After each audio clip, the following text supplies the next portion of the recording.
We do know what we're going to get basically, but what we're doing, which is a little different than, say, creating a painting or a clay pot, is we're wielding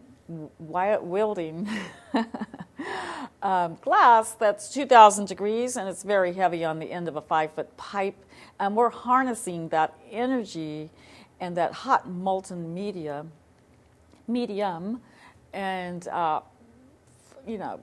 making it respond to our will with our bare hands, wet newspaper, on the 2,000 degree surface.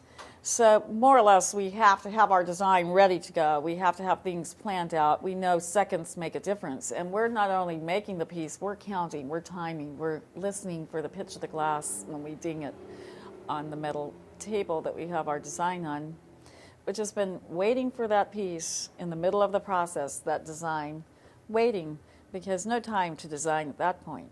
It's got to be ready to go. So once we take our last gather of crystal over our bubble, we're going to roll it into that design and let that spontaneity occur within boundaries of our design. So we're making choices at that moment, but we're also planning it out well before we begin. And that's halfway through. So we've got to that point, then we're doing good, we got the design on, but we're still having to manipulate the glass, we're still having to stretch it. Gravity is everything.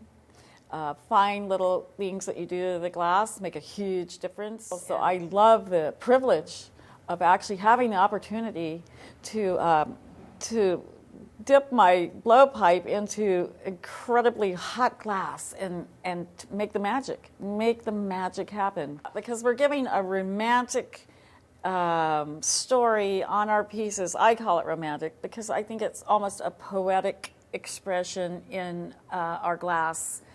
Instead of words, it's a feeling, but we're telling the story around the piece with our design. And a lot of it has the metallics, and the colors tend to line up and have a feeling of Gustav Klimt.